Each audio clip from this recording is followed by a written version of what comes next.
Beneath the ancient moon, soft music fades in, distant flute, slow drums, the sound of wind through pine.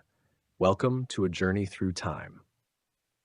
Tonight, we will travel softly through the quiet ages of an ancient land, a peninsula of mountains and mist, where stories were carried by wind and water, where kingdoms rose and fell like the rhythm of the tide.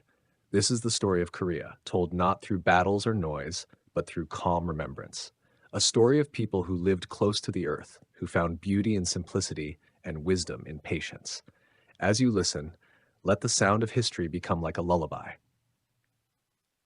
Each word a ripple across centuries, each breath a step along the path of memory.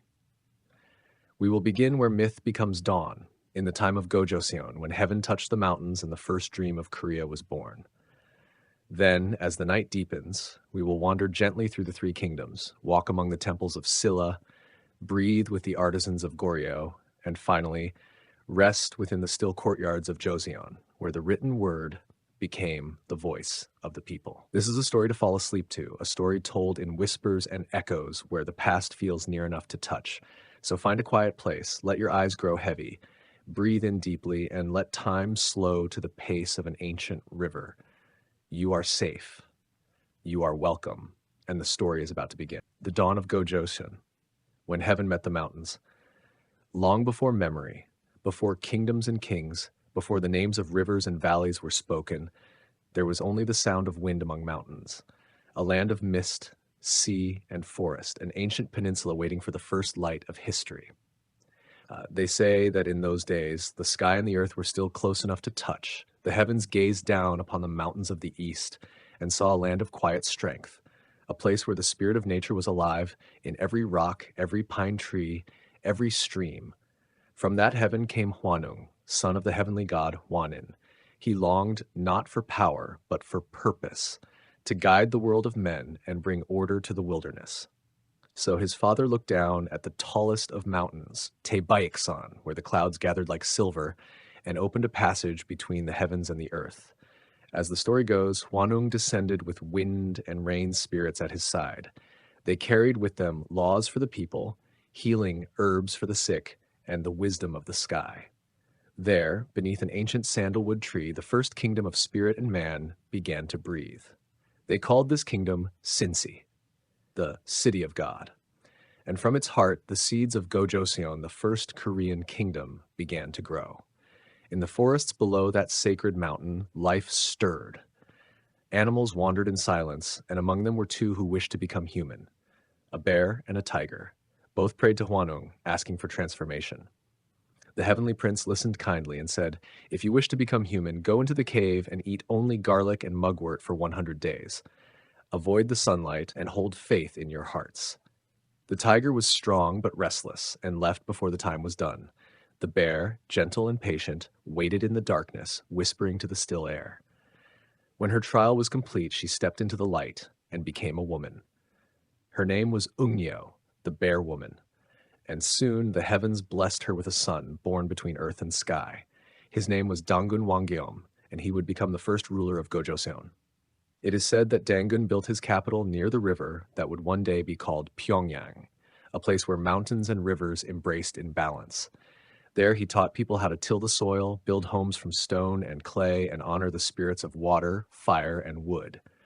The kingdom flourished. In those times, to live was to listen, to the forest, to the sea, to the changing sky. The people of early Korea lived close to nature's rhythm. They watched cranes glide above rice fields, and at night, they looked up to the stars, believing the souls of ancestors watched over them. Centuries passed like slow breaths. Gojoseon became a land of strength and unity, bound not by walls or swords, but by the quiet discipline of balance, a balance between sky and earth, between the seen and the unseen. Its people shaped bronze into tools and mirrors, leaving patterns that gleamed like sunlight on water. They believed these patterns held the essence of the universe, circles, spirals, and the flow of eternal return. The rhythm of their lives echoed the seasons, planting, harvesting, resting. In every act was reverence, in every silence, wisdom. Over the generations, the name of Dangun became legend, a symbol not of a single man, but of a people who remembered that their first king was born of patience, faith, and harmony. And though the winds of time would one day bring change, new kingdoms, new kings, new wars, the spirit of Dangun would remain, a soft flame burning in the heart of every Korean dawn. Now, as night deepens, imagine that you stand upon the same mountain where Hwanung once descended.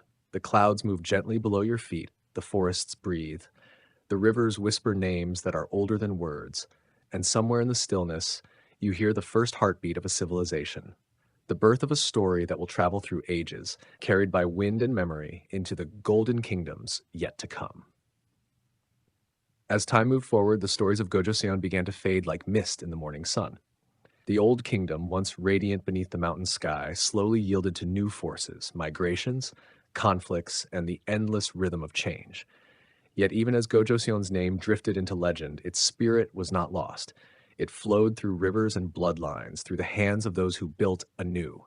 From its ashes rose three kingdoms, each one a voice in the great chorus of Korea's ancient soul. They were called Goguryeo, Baekje, and Silla. Three kingdoms born from the same land, reaching in different directions, toward mountains, toward seas, toward the stars. In the northern highlands, where the forests grew dark and the winds were strong, there rose Goguryeo. It was a kingdom of warriors and stone fortresses, of hunters who knew the mountain's heart. Their cities clung to cliffs and ridges, watching the horizon like sentinels. The people of Goguryeo believed that strength was a form of harmony, that to stand tall against the cold was to honor the gods of endurance. Their capital, Gungne, looked down upon the river and the valley below. Here, kings were crowned beneath the dragon banner, and their armies moved like the turning of seasons, fierce but disciplined. They built towering tombs for their rulers, carved with images of horses, tigers, and winged spirits that guarded the path between worlds. Even now, centuries later, those murals remain, colors still faintly breathing on the stone, as if the ancient walls remember their stories. Far to the southwest, in the mild winds of the sea, another kingdom took shape. Baekje. Its lands were softer, its people graceful and clever.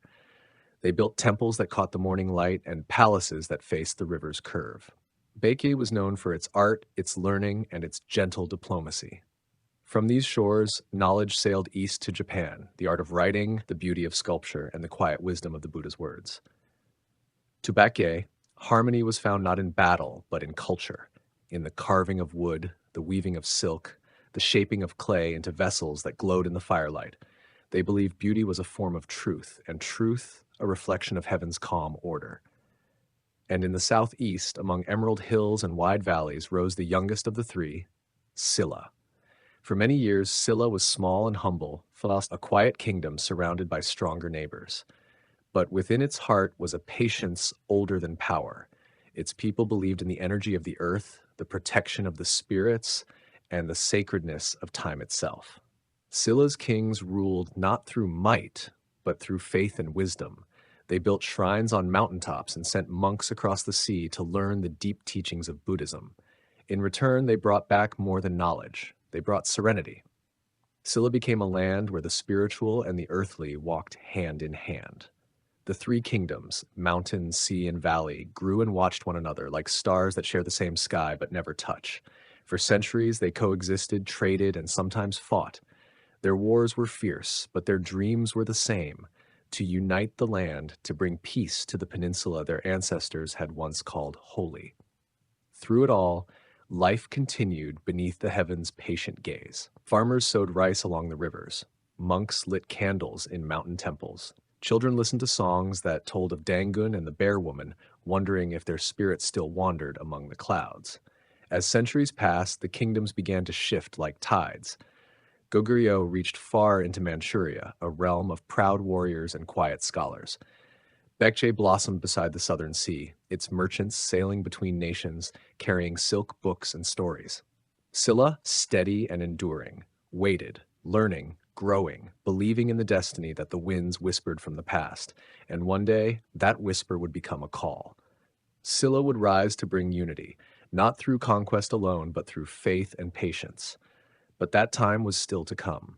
For now, the peninsula was alive with three great voices, each different, yet bound by the same roots, each searching in its own way for the stillness that lies at the center of all things.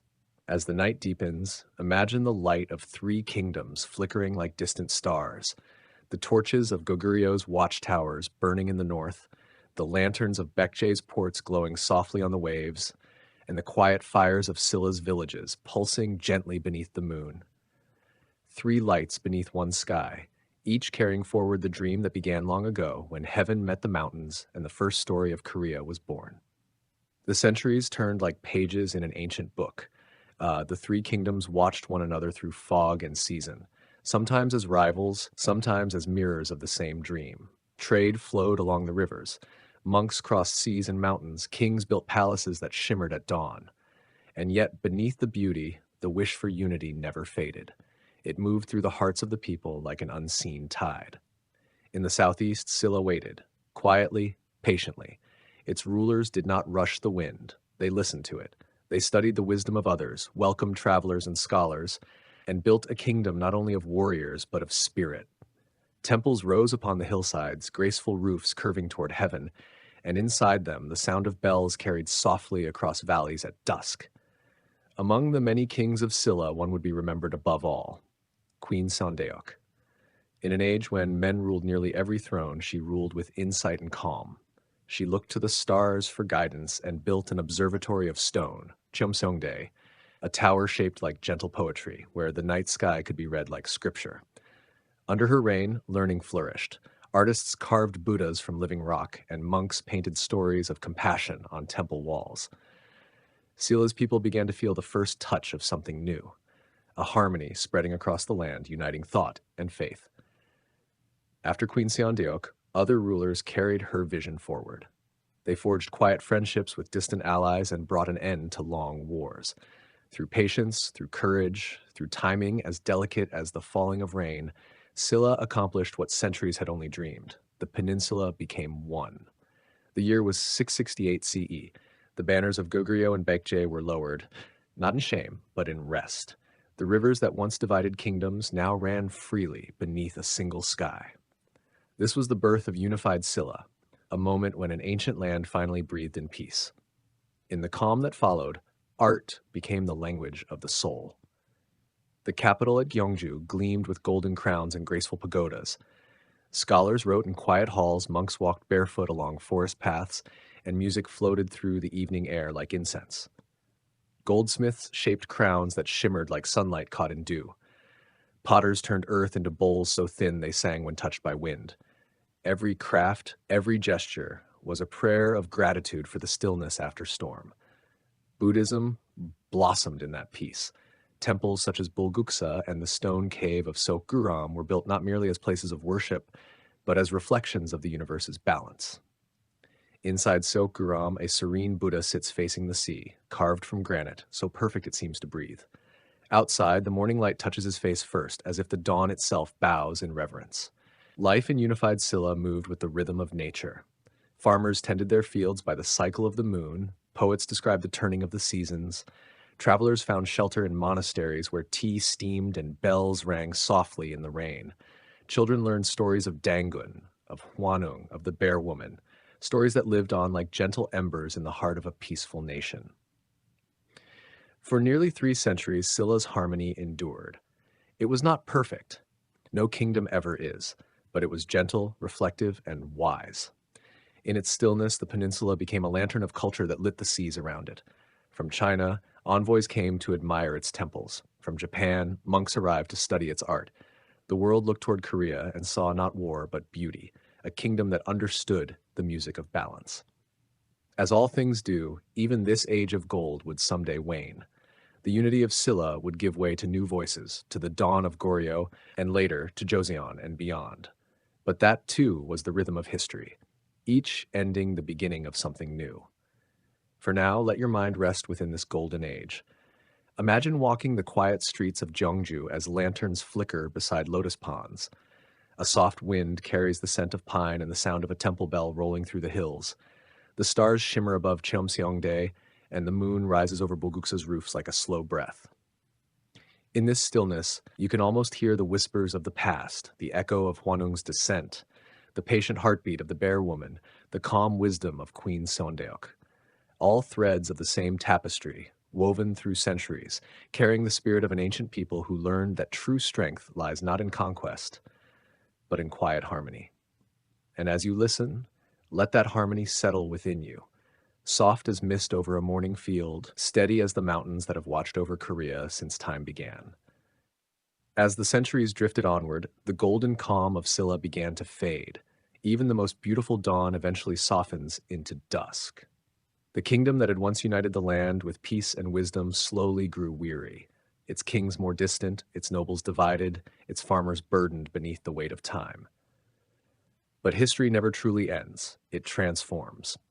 From the quiet cracks of Silla's waning power, a new voice began to rise in the north, a kingdom born from courage, discipline, and vision. Its name was Goryeo. In the year 918, a man called Wang Gion came forth from the mist of change. He was not born into arrogance, but into understanding. A sailor, a general, and a leader with the sea's patience, he looked upon the divided land and dreamed not of empire, but of restoration, of balance. He moved gently, but with certainty, uniting hearts where swords had failed. He spoke of harmony, of compassion, of a destiny that stretched beyond the horizon. One by one, the people followed him, and the rivers and valleys that had known centuries of division began to breathe as one again. When Sila's final king, weary of the long struggle, looked upon Wang Gion's vision, he chose peace over pride. He stepped aside, and the old kingdom bowed gracefully into history. The new era began, the age of Goryeo, the name from which the modern world would one day know this land, Korea. In its early years, Goryeo was a place of rebuilding, of careful hands and hopeful minds. Monks copied scriptures by candlelight. Artisans shaped clay and bronze with patience older than stone. And in the royal court at Gaegyeong, the capital, King Taejo Wanggeon wrote his 10 injunctions, a message for the future rulers of his line. He spoke of compassion for the people, of respect for Buddhism, and of the duty to govern as one who listens to both heaven and earth. "Do not forget the roots from which we come," he wrote, "for the strength of a kingdom lies in the memory of its beginnings." And so, Goryeo grew, not through force, but through grace. It embraced the teachings of peace and the artistry of faith. The temples of Silla were restored, and new ones rose where the mountains met the clouds. Scholars studied the stars, poets wrote of the moonlit rivers, and calligraphers traced verses so elegant they seemed to breathe. One of Goryeo's most precious gifts to the world would be a work of devotion, the Tripitaka Koreana, a complete set of Buddhist scriptures carved into more than 80,000 wooden blocks. Each word, each character, cut by hand with patience and prayer, so that wisdom would endure even if fire and time tried to erase it.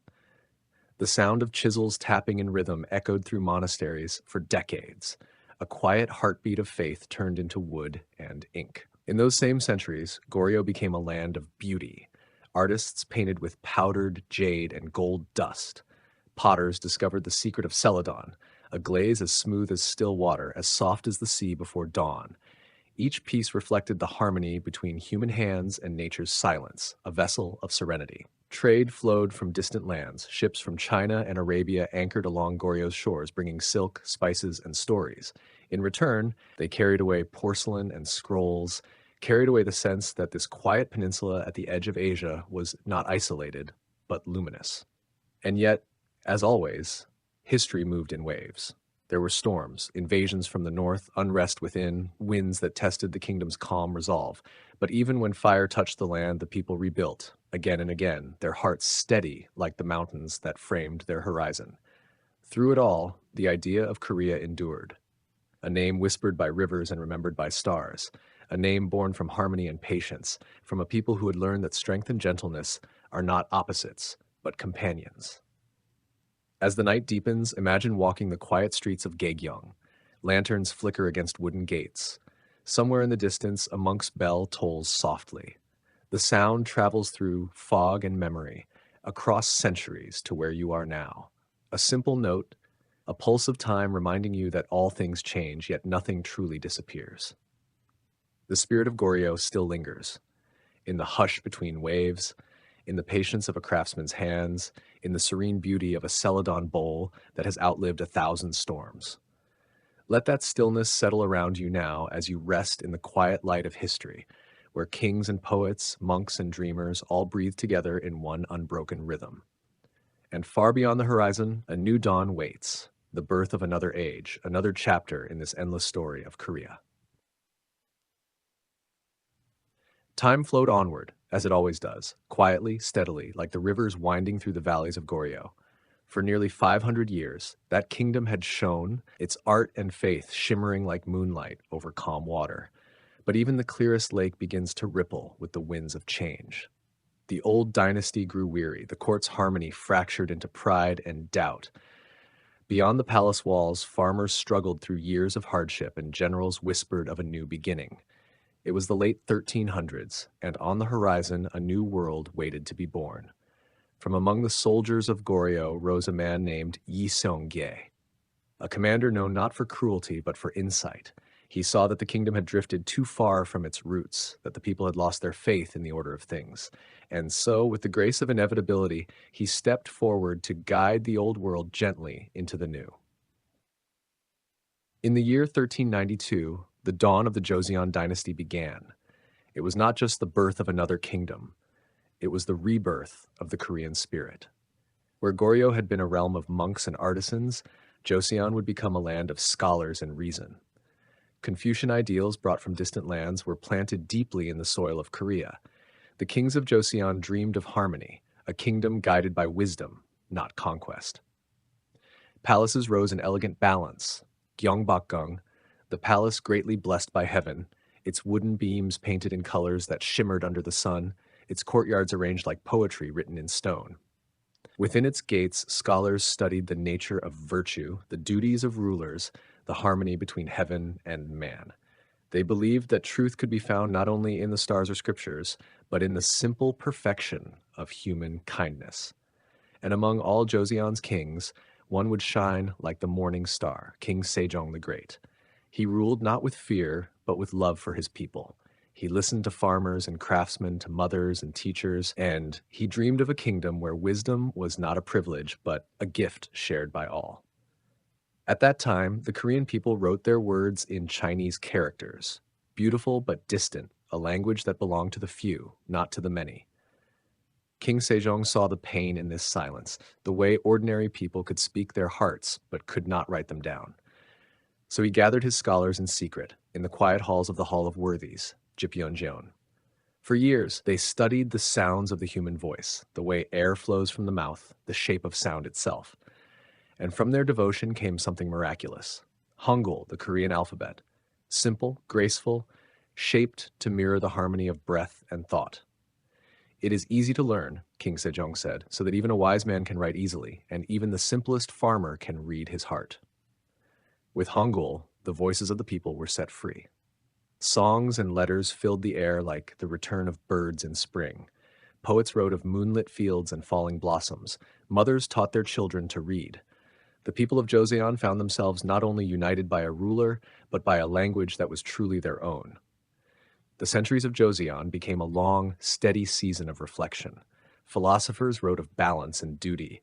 Artists painted nature not as grand spectacle, but as quiet truth. Bamboo bending in wind, cranes gliding through mist. The beauty of simplicity became the kingdom's soul. And yet, beyond the mountains, the world was beginning to stir. Empires rising, oceans crossed, winds of change gathering from far beyond Asia's horizon.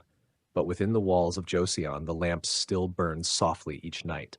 The call of temple bells, the rustle of silk robes, the brush of ink upon paper, all these sounds told the same gentle story, that wisdom endures when it is written with love.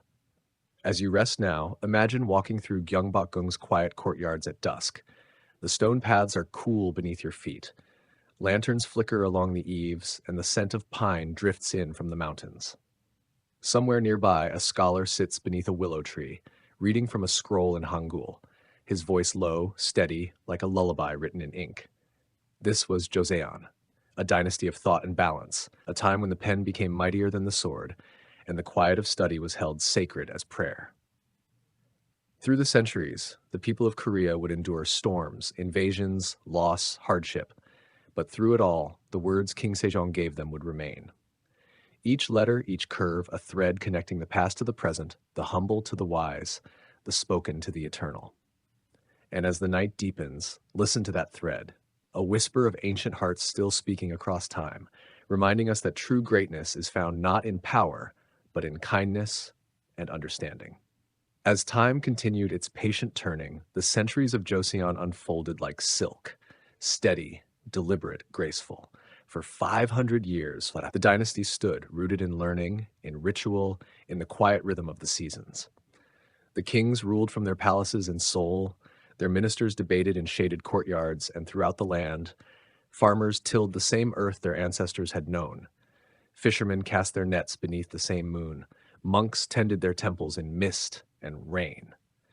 It was a world of simplicity, of respect for ancestors, of reverence for nature, of faith in balance. But even the longest peace must one day meet the tide of change. Far beyond Korea's shores, the world was awakening to new machines, new powers, new hungers. Ships from distant nations began to appear along the coasts, their sails like pale wings against the horizon. They brought trade, but also uncertainty. They brought knowledge, but also noise.